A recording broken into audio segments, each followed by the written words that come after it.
Lanjutan cerita novel 3 Harta Ayah Misterius Ternyata Seorang Bos Besar. Bab 216. Sekarang, Tracy seperti ditelanjangi, dilempar ke publik dan tak ada tempat bersembunyi. Semua orang di dunia menyaksikan perilaku buruknya. Menunjuk-nunjuk dirinya dan menghinanya, bahkan mengutuk orang tuanya. Mereka bilang tidak seharusnya orang tuanya membawa tumor jahat ke dunia ini. Sedangkan orang yang mengenalnya juga merasa malu bergaul dengannya, bahkan mereka merasa malu pernah mengenalnya. Di saat ini, Tracy dimaki dan dihina oleh puluhan ribu orang dan disingkirkan dari dunia. Ia menjadi target.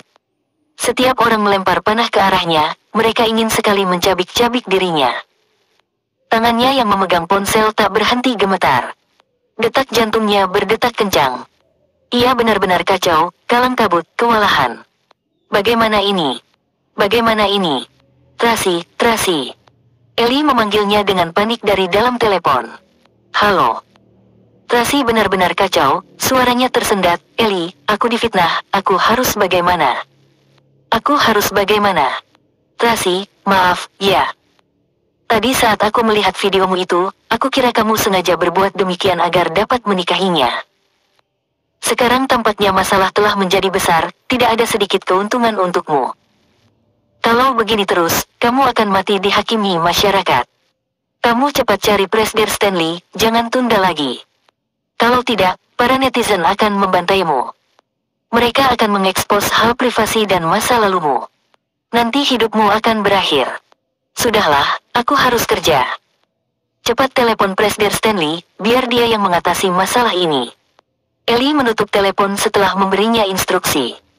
Tracy memegang ponsel, hatinya mati rasa. Tentu saja ia tidak boleh menelepon Stanley dan juga Daniel. Telepon gigolonya juga tidak berguna. Jadi, sekarang satu-satunya yang bisa menolongnya adalah Victor. Tracy hendak menelepon nomor Victor. Ternyata nomor Victor 4 tahun lalu sudah tidak dipakai. Lah baru ingat kemarin Victor menggunakan ponsel Garcia menghubunginya. Ia bahkan tidak punya nomor baru Victor. Kecuali, harus menghubungi Garcia. Tetapi, apakah Garcia akan membantunya mencari Victor? Asal tahu saja, penyebab utamanya adalah Garcia. Tapi, apapun itu, harus dicoba dulu. Tracy menelepon nomor Garcia. Telepon berdering begitu lama dan belum diangkat. Ia berkecil hati. Benar juga, di saat seperti ini, Garcia mana mungkin mengangkat teleponnya. Lah hampir mau menyerah. Tepat di saat ini, telepon tiba-tiba tersambung. Terdengar suara Garcia, Tracy. Ini aku. Di saat ini, hati Tracy ruwet saat mendengar suara Garcia. Dalam benaknya terbesit insiden yang terjadi semalam dan terlintas beberapa keraguan. Tuan. Tracy benar-benar ingin bertanya, apakah Garcia terlibat di balik berita heboh ini? Tetapi, Tracy juga tidak berani bertanya, ia takut akan kehilangan penyelamat satu-satunya. Ada apa? Suara Garcia terdengar tenang, ramah dan sungkan. Tracy tidak bisa mendengar keanehan apapun darinya. Dalam hatinya, ia mengagumi kualitas mental Garcia. Pada saat bersamaan, ia menertawakan dirinya yang tidak tahu apa-apa. Sebelumnya ia benar-benar mengira Garcia adalah wanita yang berpikiran sederhana, ia adalah anak yang tulus memperlakukan orang lain. Sebenarnya dibandingkan Alice, Garcia hanya lebih pintar menyembunyikannya. Aku ingin mencari Victor. Tracy berusaha agar suaranya terdengar tenang, ia tidak ingin terdengar kacau di hadapan Garcia. Kak Victor sakit. Garcia terdengar pilu, semalam ketika ia pulang, tubuhnya tidak enak badan. Pagi tadi ayahku memanggilnya sarapan, ternyata ia demam tinggi dan sekarang sedang tidur. Kami membawanya ke rumah sakit. Sekarang orang tuaku sedang menjaganya di rumah sakit. Bagaimana bisa? Tracy tercengang, semalam saat kami berpisah, ia baik-baik saja. Aku justru ingin tanya kamu. Garcia bertanya balik, seharusnya kamu tahu, jantung Kak Victor tidak baik sejak kecil, ia alergi dengan beberapa makanan. Apa kamu membawanya ke tempat yang tidak bersih? Sehingga ia jatuh sakit. Tracy terdiam, jelas-jelas pelakunya ada di hadapannya. Tetapi, ia tidak bisa bertanya, dan malah diserang balik. Lah menggertakkan gigi dengan dongkol, dalam hati memarahi dirinya tak berguna. Sudahlah, aku harus ke rumah sakit menjenguk Kak Victor. Jaga dirimu, sampai jumpa. Bab 217. Garcia berbicara dengan sungkan, lalu menutup teleponnya. Tangan Tracy yang memegang ponsel gemetaran. Garcia benar-benar menyembunyikannya cukup dalam. Dulu ia sama sekali tidak mengetahuinya. Victor memang kebetulan sakit atau ada yang melakukannya dengan sengaja. Jika demi menghancurkan dirinya, Garcia melakukan sesuatu kepada Victor, maka ini benar-benar mengerikan. Tapi, ada satu hal yang Tracy yakin. Garcia sekeluarga mengandalkan Victor untuk bertahan hidup, ia tidak mungkin mencelakai Victor. Atau mungkin hanya alergi kecil biasa, menyebabkan demam dan diobati di rumah sakit. Lalu, ia mengambil ponsel Victor di kesempatan ini. Victor selalu polos dan sederhana. Ia tidak banyak pertimbangan. Ini normal. Selama ia aman, maka tidak masalah. Tetapi, jika sekarang tidak mencari pertolongan Victor, siapa lagi yang bisa membantunya? Tracy panik. Kring kring kring. Ponselnya tiba-tiba berdering, bunyi suara itu agak mendadak di dalam keheningan ini. Tracy terkejut, ia menundukkan kepala dan melihat Alice yang meneleponnya. Ia bergegas menjawab, "Halo. Tracy, sudah lihat berita, kan?" Suara Alice terdengar dingin, ada rasa kepuasan setelah balas dendam, "Sekarang kamu sudah tahu, kan? Akibat mencari masalah denganku. Dasar orang gila, kenapa harus melakukan ini?" Tracy meraung murka, "Bukankah kita sudah berjanji 2 hari? Batas waktu belum tiba, kenapa kamu mengekspos semua data itu di internet? Kenapa? Hehehe." Suara tawa licik Alice terdengar menakutkan, "Kamu malah tanya kepadaku. Kenapa? Video kamu berhubungan intim di mobil dengan Stanley tersebar di internet. Aku ditertawai orang lain dan dipaksa Stanley untuk cerai. Kamu malah tanya aku kenapa? Sama sekali bukan seperti itu, orang itu bukan aku. Cukup." Alice menyela ucapan Tracy, ia mengutukinya, "Aku muak dengan kemunafikanmu itu. Kamu berpura-pura polos di depan orang, menipu sekelompok pria agar terpesona denganmu. Sebenarnya kamu itu lebih licik daripada orang lain. Alice, dengarkan aku, wanita itu bukan aku. Semalam aku pergi dengan Victor. Jangan bicara lagi. Aku tidak ingin dengar kebohonganmu." Alice sama sekali tidak mendengarkan ucapannya, "Kamu sengaja menuruti perkataanku. Setelah itu, kamu pergi merayu suamiku untuk berhubungan denganmu. Dasar wanita jalang hina. Aku ingin sekali membunuhmu. Kamu meneleponku hanya untuk memakiku." Tracy menarik napas dalam menenangkan dirinya, "Seharusnya kamu ingin bernegosiasi denganku, kan? Kamu. Alice, sini biar aku saja." Telepon diambil alih oleh Beatrice. "Tracy, aku beritahu kamu, kami belum mengekspos 3 anak haram itu, karena kami ingin memberimu satu kesempatan lagi. Aku tahu, katakanlah, kalian ingin apa?" Lubuk hati Tracy sangat tahu, sekalipun reputasinya sudah rusak, tetapi masalah anaknya belum terungkap. Selama mereka berhenti tepat pada waktunya, menyuap media dan menarik berita itu, maka tidak akan mempengaruhi anaknya. Ia tidak masalah dengan dirinya, tetapi jangan sampai anaknya ikut menderita. Sekarang juga kamu menikah dengan pria Thailand itu. Dan kamu harus menyatakan secara terbuka di publik, lalu bawa 3 anak harammu ke Thailand. Setelah mengatakan ini, tak lupa Beatrice menambahkan, "Kamu jangan cemas, kami akan memberimu uang dan memberimu rumah di Bangkok, agar kamu dan anakmu bisa hidup di Thailand tanpa kekurangan." Bab 218. Ternyata, Bibi lebih memiliki otak daripada adik sepupu. Tracy tertawa, ia tersenyum sedih dan pahit. 4 tahun lalu, ia dilukai oleh mereka berdua, hingga kehilangan segalanya. Ia tidak pernah terpikir balas dendam. Sekarang ia lagi-lagi dipersulit oleh mereka.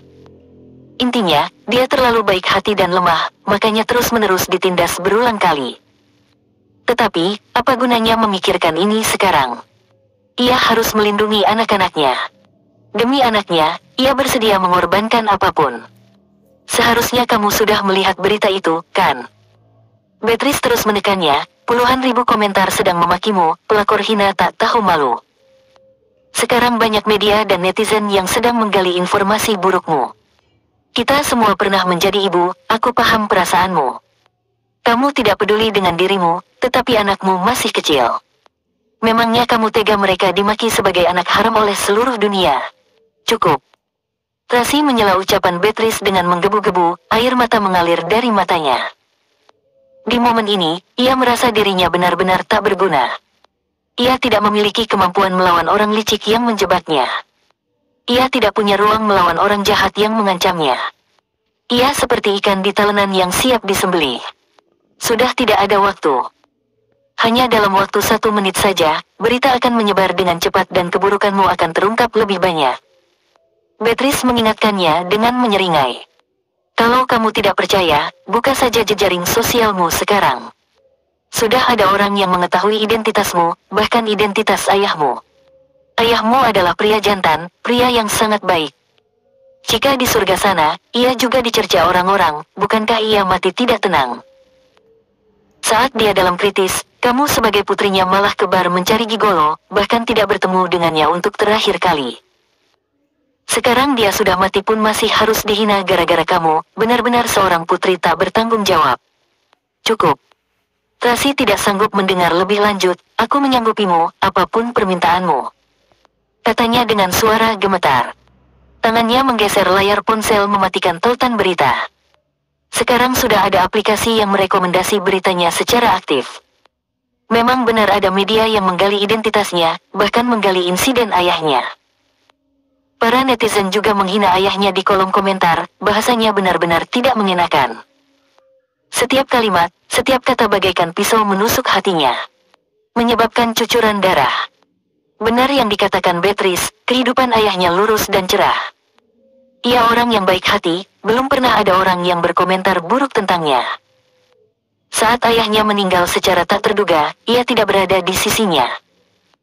Sekarang jika karena masalahnya, ayahnya mati tidak tenang, maka ia benar-benar putri tak bertanggung jawab. Ini baru benar. Beatrice tersenyum menyeringai, hanya orang pintar yang mampu menjadi pahlawan. Ma, jangan banyak omong kosong dengannya. Alice merebut ponsel dan memerintahnya dengan arogan, sekarang juga aku kirim orang membawa Mario dan menjemputmu, kamu bawa kartu keluargamu dan pergi ke biro catatan sipil. Aku tahu. Tracy tidak ada jalan lain, hanya bisa mendengarkan perintah mereka. Jangan main-main denganku. Beatrice mengingatkannya, aku tahu, anak haram itu berada di kampung halaman Bibi Juni di kota Tamara. Kalau kamu berani main-main denganku, aku tidak akan sungkan padamu lagi. Tracy bergidik, ia sudah tahu bahwa Beatrice hebat, tetapi ia tidak tahu akan sehebat ini. Bahkan, alamat kampung halaman Bibi Juni pun berhasil dilacaknya. Jika ia tidak menuruti perintah mereka, maka anak-anak benar-benar dalam bahaya. Segera siapkan dokumenmu, 15 menit lagi turun. Perintah Beatrice. Kamu tahu alamat rumah baruku? Tanya Tracy. Alamat kampung halaman Bibi Juni saja berhasil kulacak, apalagi alamat rumah barumu. Beatrice mencibir, anakku polos, ia sulit mengatasimu. Tetapi aku berbeda.